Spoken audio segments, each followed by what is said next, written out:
Hello everyone, good morning. Welcome to this online session video. Today in this video, I'm going to teach you history, and the name of the chapter is Delhi Sultanate.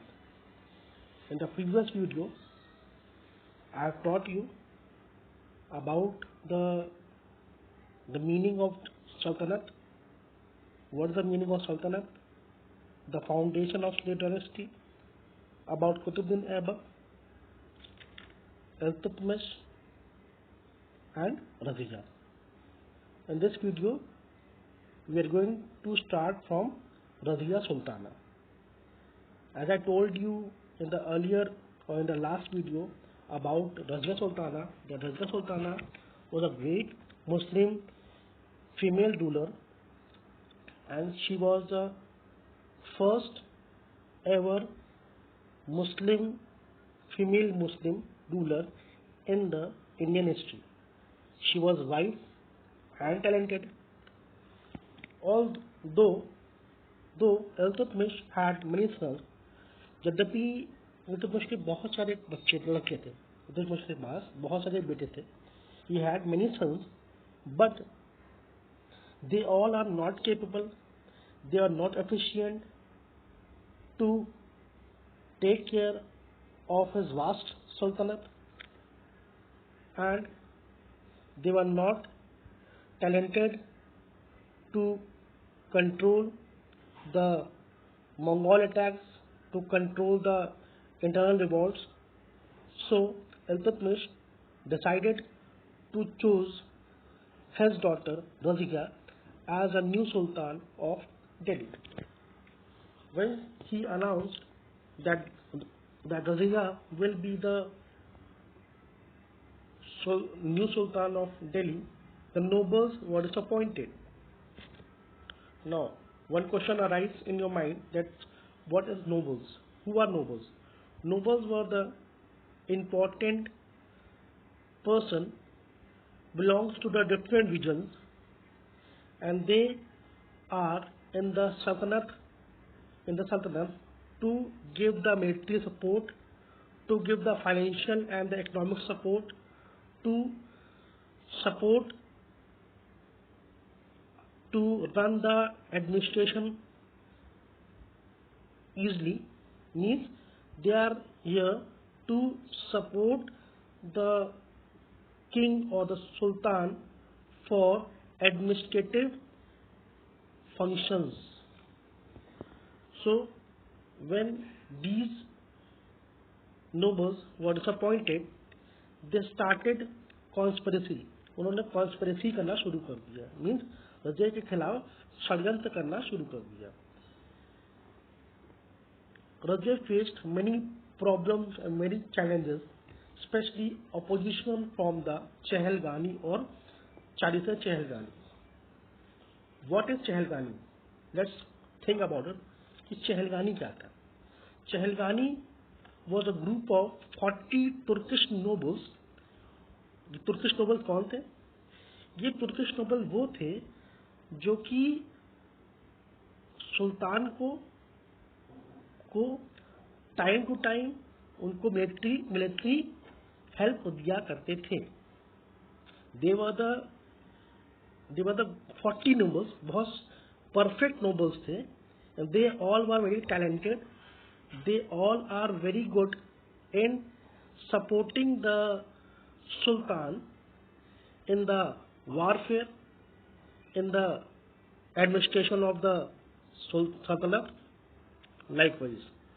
And this 40 Turkish noble, means Chehelgani, was made by Iltutmish. इसको इल्तुतमिश ने ही बनवाया था. So these 40 nobles opposed का मतलब विद्रोह कर दिया. उनको अपोज का मतलब होता है कि उसके विरुद्ध हो गए, रज़िया के खिलाफ हो गए. They all revolted, सबने विद्रोह कर दिया. Razia reigned for a short period of 4 years. Razia ने केवल 4 साल ही शासन किया. Later on, after her death, कुछ सालों बाद, 4 साल के बाद जब उसकी डेथ हो जाती है, her younger brother Nasruddin occupied the throne. Nasruddin became the Sultan of Delhi, but his guardian Ghiyasuddin Balban, the head of the nobles, was all powerful when he became the ruler of Delhi. Nasruddin Delhi की गद्दी में बैठता है, but उसका guardian, अब guardian क्या होता है? Guardians जब दिल्ली सल्तनत में या मेडिवल पीरियड में जब कोई भी राजा या कोई भी सुल्तान छोटा का मतलब when he was minor, when the king or a ruler or a sultan is minor, to take care of the kingdom and to take care of the sultan or a king or a prince, the royal families appoints guardian to take care of the empire or the सल्तनत को और राजा की देखभाल करने के लिए guardians को appoint किया जाता था। इन गार्जियन का काम था कि जितने भी युद्ध होंगे, जितने भी चैंपियन होंगे, वो राजा के नाम पे होगा, करेगा गार्जियन। फॉर एग्जाम्पल अकबर जो है 13 इयर्स की उम्र में उसने मुगल्स की गद्दी में बैठता है, 13 इयर्स की उम्र में। और 13 साल की उम्र में जो बैठता है तो ही वॉज माइनर, वो छोटा था, मतलब बच्चा ही था।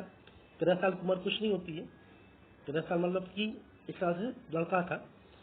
तो उसको देख रेख करने के लिए, उसके साम्राज्य को देखने के लिए Bairam Khan was a guardian of Akbar. जैसे कि पानीपत थर्ड की जो लड़ाई हुई, पानीपत सेकेंड की जो लड़ाई हुई, it was fought between Bairam Khan was the guardian of the Akbar. But जो लड़ाई हुई उसमें लड़ा इसने बैरम खान ने लड़ाई, और नाम किसका होता है? अकबर का। नो सो ये जो गार्जियन था गयासुद्दीन बलबन, इसने क्या किया? He was a head of nobles. ये नोबल्स का जो है 40 नोबल्स तुर्किश नोबल है, इन 40 तुर्किश नोबल का हेड था।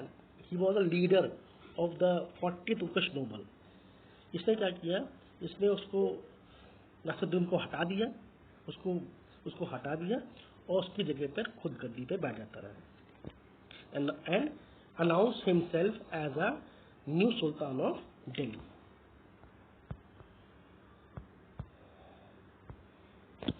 Ghiyasuddin Bello. After Nasruddin's death in 1266, Balban declared himself as the Sultan of Delhi. 1266 में नासरुद्दीन की डेथ होती है और उसके बाद बलबन अपने आप को डिक्लेयर करता है, घोषणा करता है कि वो अब नया सुल्तान है, कि अब लोगों का सुल्तान नया बलबन है। He was strong who believe ruling by power. ये एक पहला शासक था, एक ऐसा सुल्तान था जिसका बिलीफ था, जिसका विश्वास था कि अगर राजा के पास शक्ति होगी, पावर होगी, उसके पास ताकत होगी, तभी वो शासन कर पाएगा। It means if a ruler or if a sultan have the power, then he could rule, तभी वो रूल कर पाएगा। Then he himself was a slave. ये खुद एक स्लेव था। अब स्लेव किसका था? He was slave of Iltutmish, but also wanted to the people to respect him like a god. Iltutmish का स्लेव था, बट ये हमेशा चाहता था कि लोग इसकी भगवान की तरह इसको सम्मान करें। Means he also wanted that the people should respect him like a god. लोग जो है इसको भगवान की तरह माने, इसका सम्मान करें। The Persian custom of Sizda and Pebos and Zameen Boss. The Persian custom, Sizda and Pebos, he also introduced, इसने दो कस्टम शुरू किए, दो रीतियाँ, कुछ रीति रिवाज से शुरू किए, सिजदा एंड पेबोस। सिजदा होता क्या था? जब भी कोई राजा के पास, बलबन के पास मिलने आएगा, वो नी बेंड होगा, नी के मतलब घुटने के बल बैठेगा और झुककर सलाम करेगा और राजा की जय या सुल्तान की जय, वो जो भी पर्शियन वर्ड में हो गया, क्योंकि they all are belong from Persia से बिलोंग करते थे। ठीक। जमीन बॉस क्या था? लंबे लंबे लेट जाना, लेटने के बाद बलबन के पैरों को चूमना, ये था जमीन boss. Now Balban died in 1287, after which the slave dynasty weakened and a new dynasty existed। और 1287 में बलबन की डेथ हो जाती है और यहीं से स्लेव डायनेस्टी वीक हो जाती है, डिक्लाइन होने लगती है। डिक्लाइन का मतलब धीमे धीमे स्लेव डायनेस्टी का पतन होना। डिक्लाइन मीन्स खत्म होना। बलबन के पास कोई था नहीं जो कि संभाल पाए और यहीं पर जो है धीमे धीमे चीजें खत्म होती है और एक नई डायनेस्टी है जिसका नाम होता है खलजी डायनेस्टी। अब बलबन के बाद उसका पोता गद्दी में बैठता है, बट जलालुद्दीन खलजी जो है बलबन के पोते को मार देता है। जलालुद्दीन खिलजी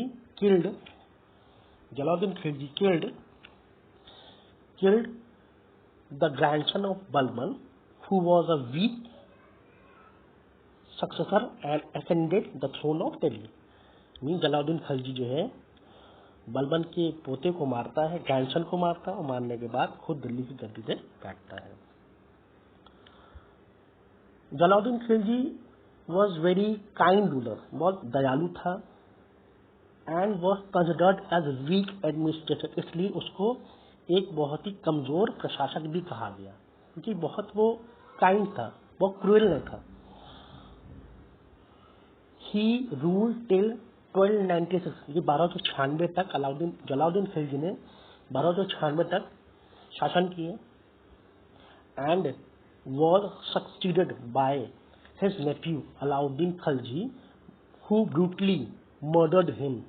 और 1296 के बाद अपने ही नेफ्यू का मतलब होता है अपने ही भतीजे के द्वारा उसकी हत्या होती। मीन्स इसका भतीजा जो है अलाउद्दीन खिलजी, इसको कड़े मानिकपुर है, कड़े जो धाम है, जो कड़े है, इस कड़े नदी के पास ले जाता है और उसको धोखे से अपने चाचा जलालुद्दीन खिलजी को चाकू छुरा घोंप कर मार देता है। ब्रूटली मर्डर मीन्स बहुत बुरी तरह से उसको मारता है और मारने के बाद दिल्ली की गद्दी पर बैठ जाते, मतलब तो फिर वो दिल्ली की गद्दी पर बैठकर अपने आप को सुल्तान अनाउंस करता है। अलाउद्दीन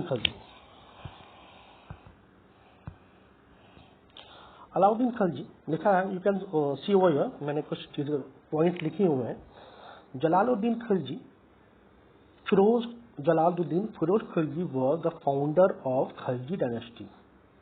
अगर आपके पास एक क्वेश्चन आता है कि who was the founder of Khilji dynasty, तो answer is Jalaluddin Firoz Khilji was the founder of the Khilji dynasty.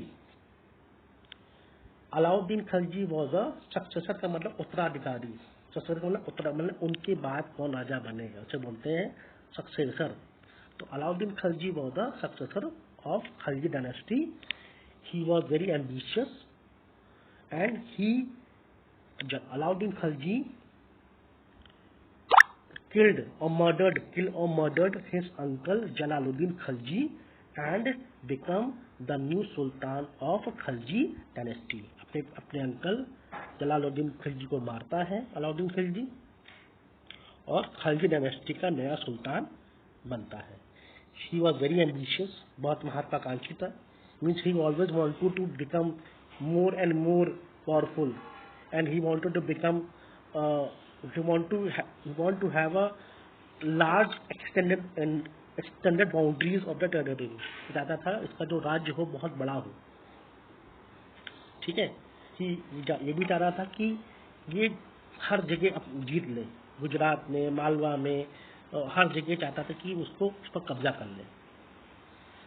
ही कंक्यूड, इसलिए इसने कंक्यूड किया, कब्जा किया विंध्या के कौरव शरीर से लेकर विंध्यास की जो माउंटेन रेंज है, वहाँ से लेकर डेक्कन तक इसने वहाँ तक के जितने भी राज्य थे, जितने भी स्टेट थे, जितने भी एरिया थे, वहाँ पर इसने कब्जा किया।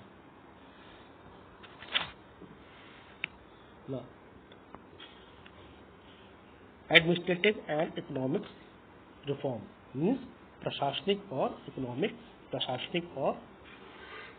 आर्थिक सुधार। रिफॉर्म का मतलब होता है बेटा सुधार। Mean what ever reforms done by Alauddin Khilji, जो भी रिफॉर्म्स किए। तो एडमिनिस्ट्रेटिव का मतलब प्रशासन का मतलब होता है कि जो उसने राजपाट कर रहा है, जो राजा बनकर वो लोगों जनता की देखभाल करना, क्या चीजें कर रहा है वहाँ पर, क्या नया उसने किया, तो ये एडमिनिस्ट्रेटिव बोलते हैं। Alauddin Khilji was an efficient administrator. He maintained a huge army. इसने बहुत बड़ी आर्मी बनाई। And he maintained a huge army to check the internal revolt और to stop the internal revolt. आंतरिक विद्रोह न हो, इससे कोई बगावत न करे या उसकी कोई बात न माने, ऐसा कोई हिम्मत न करे। इस वजह से इसने बहुत बड़ी आर्मी बनाई। ही प्रॉबिट्स, इसने अपने रीजन में, अपने पीरियड में, अपने टाइम में असेंबलीज, जो भी सभाएं हैं, असेंबलीज को करवाने को मना कर दिया। मीन्स इसके टाइम में असेंबलीज पर बैन था, लेकिन he banned all the assemblies and banquets. The espionage, you can come over here. The Espionage system was also made more efficient to keep a check on the conspiracy. इसलिए अपने यहाँ Espionage system क्या था? Espionage system was a network of spy system. A network of spy system in order to get the political and military information about the another country or a company. एक इसे बोलते हैं गुप्तचर विभाग। इसका काम था कि जो भी पॉलिटिकल, जो राजनीतिक, जो मिलिट्री और जो भी अंदर राज्य के अंदर जो चीजें चल रही हैं उसके बारे में राजा को, सुल्तान को बताना। जैसे होता है जासूस का काम होता है दूसरों के बारे में पता करना और किसी को बताना, इसे बोलते हैं जासूसी करना। तो इसलिए बनाया था ताकि ये he wanted to know what the people think about him. लोग उसके बारे में क्या चाहते हैं, या लोग उसके बारे में क्या सोचते हैं। What the people think about Khilji, about Alauddin Khilji.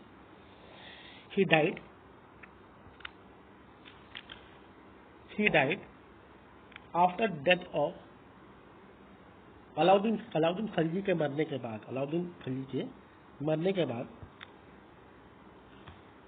बाद हिज जनरल, उसका सेनापति था Malik Kafur tried to rule by putting his minor son on the throne, but both were killed. Alauddin Khilji के मरने के बाद उसके सेनापति मलिक काफूर ने कोशिश किया कि अपने छोटे बेटे को वो क्या बना दे, दिल्ली का सुल्तान बना दे और वहां पर शासन करे। बट मलिक काफूर और उसके बेटे दोनों को मार दिया जाता है। मारता कौन है, खैर अभी यहाँ लिखा नहीं है। The last Khilji ruler was Khusru Khan. Again repeating, the last Khilji ruler was Khusru Khan. Means Khusru Khan के बाद खिलजी डायनेस्टी खत्म हो जाती है। And Khusru Khan was killed by Ghazi Malik. Means Ghazi Malik has killed Khusru Khan. Ghazi Malik कौन था? Ghazi Malik was called as Ghiyasuddin Tughlaq. Ghazi Malik को हम लोग जानते हैं गयासुद्दीन तुगलक के नाम पर। When Ghazi Malik murdered or killed Khusru Khan, he ascended the throne. इसने दिल्ली की गद्दी में बैठता, और जब दिल्ली की गद्दी में बैठता है तो एक नए नाम से आता है, नए नाम को लेकर। नया नाम क्या होता है? Ghiyasuddin Tughlaq means Ghazi Malik took the title of Ghayasuddin Tughlaq and founded the Tughlaq dynasty. Okay. Now from here I am going to stop this video. I think सबको समझ में आया होगा. If you are not able to understand this video, let me inform me in the online class. Okay, and please view the videos again and again. If you want to understand the chapter easily or more easily, please review or please view the videos again and again. Goodbye, take care.